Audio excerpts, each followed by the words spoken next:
Women are a figment of your imagination. They're not real. None of this is real. It's all your dream. When I broke up with my girlfriend,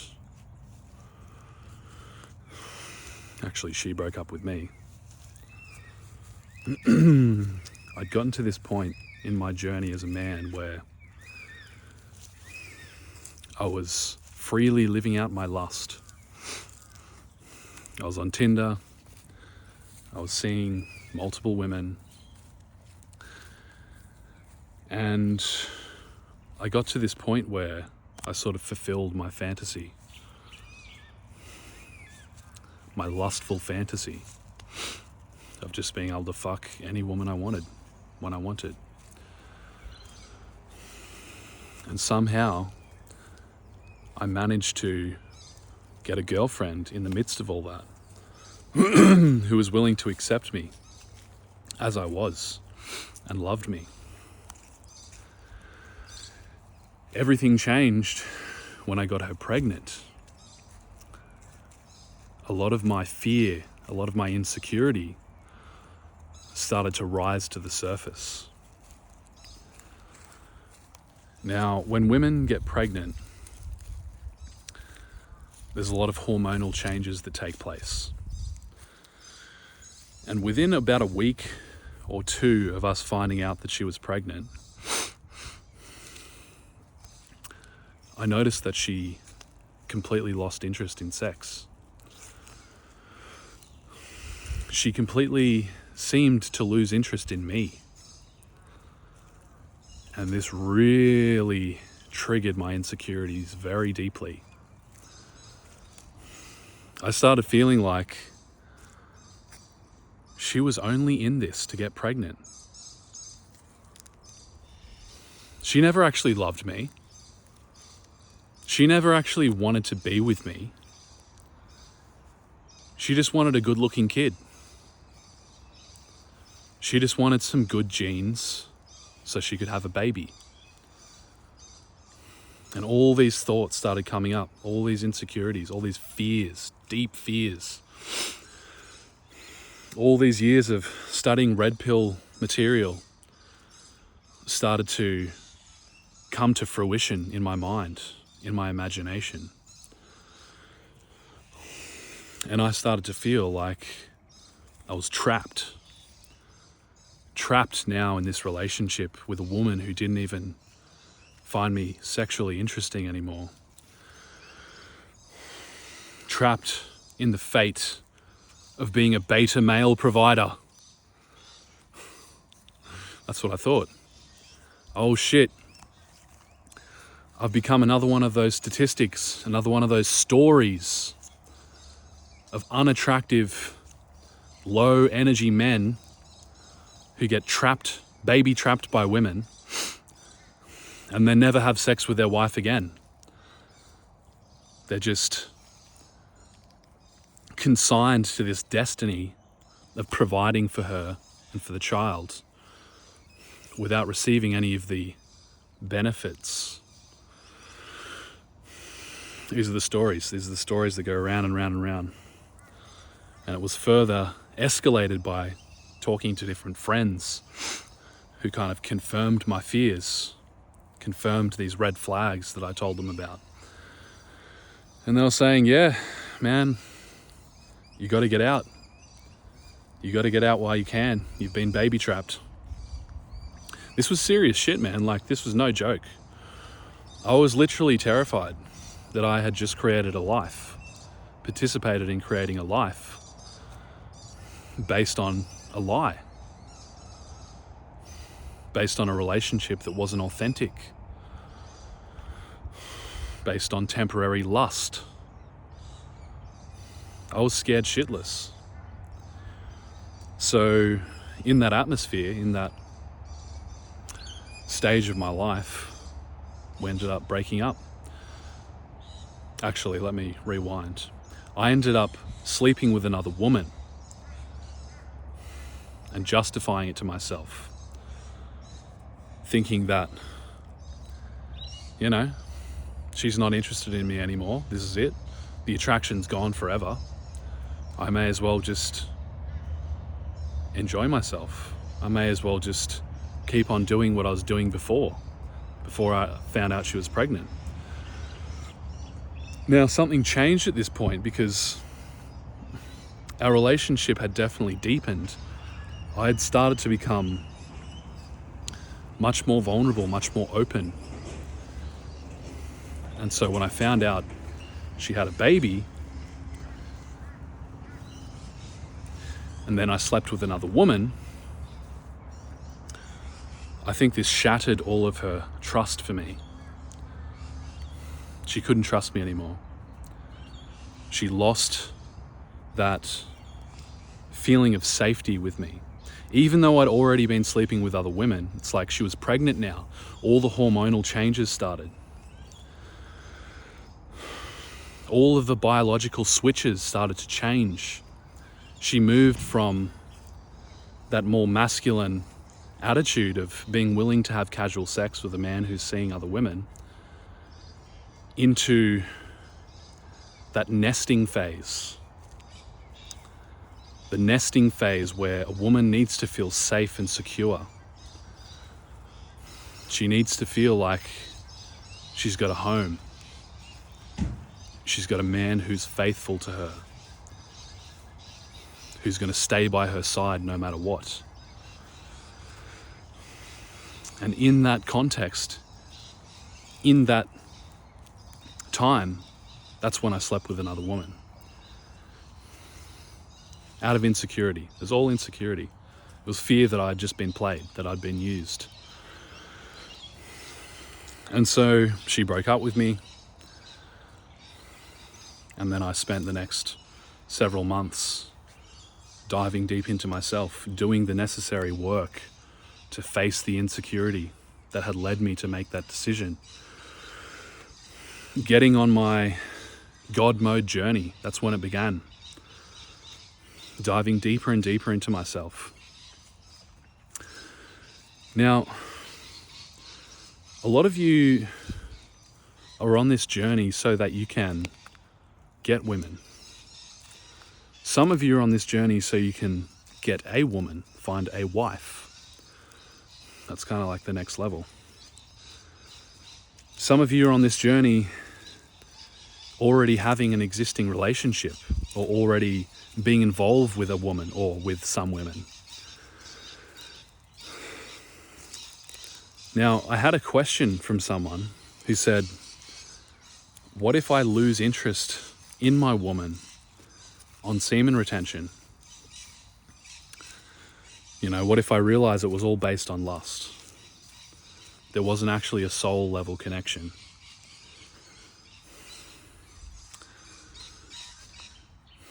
Bro,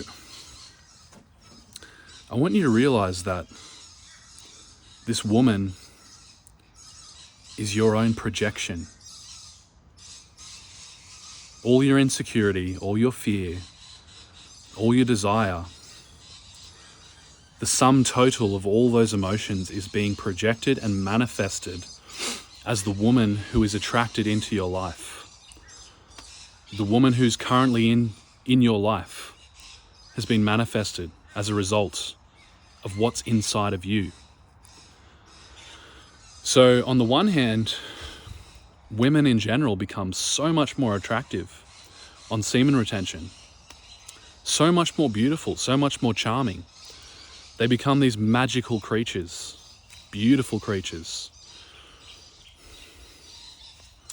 And on the other hand, you might start to feel repulsed by a woman you've been seeing, right?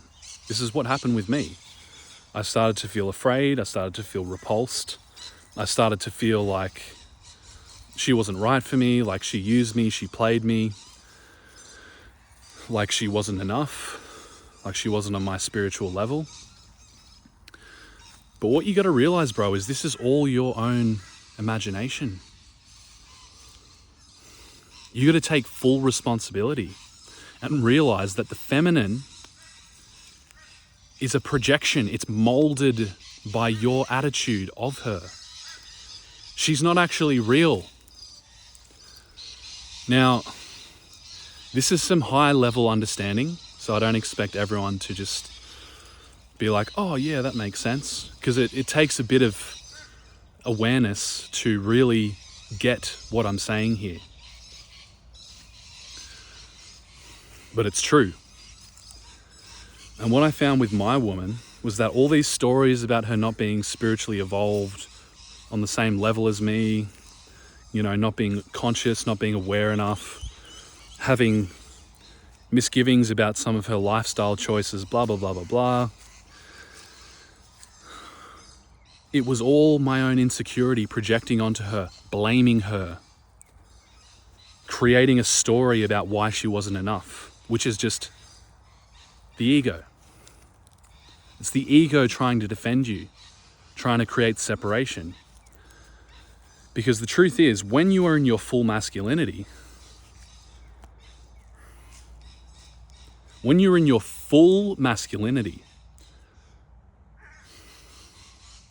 you will project the opposite of that, the opposite polarity of what you are, automatically. You will project the equivalent energetically onto the world. Listen to what I'm saying. Just feel what I'm saying. You will attract energy that directly reflects that. Meaning, a woman who previously might have seemed like she wasn't enough for you, she wasn't good looking enough, she wasn't sexy enough, she wasn't whatever fucking label you put on it. When you show up in your full masculine potency by practicing retention, by practicing God mode, by dealing with your insecurities head on, she is going to change. She is going to appear different to you. The way you perceived her before is going to change. I was speaking to a good friend this morning who reminded me of a beautiful truth about love. He's been married for many years, and I told him just recently being married, and he said, you got to remember this, Benny. Remember this one thing, and you'll never have a problem. Love is about what you give, never about what you get. Love is about what you give. It's never about what you get. Now, this runs counter to your programming because we have been indoctrinated as men to protect ourselves, right? To not be a simp, to not let women use us, because women have become so much more empowered, independent, blah, blah, blah, blah, blah. All the red pill rhetoric. Get a prenup, do this, do that. Don't show her any more interest than she reciprocates to you, blah, blah, blah, blah, blah. Bro, I'm telling you, if I had held on to those limiting beliefs about love and about women, I wouldn't be married today. I'd just be single. I'd still be living my selfish life, fucking some hoes here and there, and I'd be unhappy. I'd be miserable. But I'm pleased to say that today I have the love of my life. I'm married to her. I have a beautiful son. I have a beautiful daughter. I have a family. I have a home. I have my strength as a man. I have my full vitality and my full vigor. I have the highest level of masculinity, masculine charge that I've ever had under those circumstances of being married, right? Of being the one who initiates love in our relationship, of being the leader, the protector, the provider.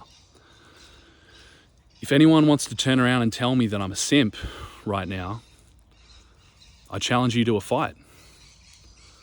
Let's see who has more masculine energy, bro. If you think I'm simping because I'm a married man and I'm providing for a woman, providing for children, if you think that's simphood, let's fight. Let's see who the real simp is. I want you to realize, bro, it's about giving. It's not about giving from a place of depletion. That's the distinction.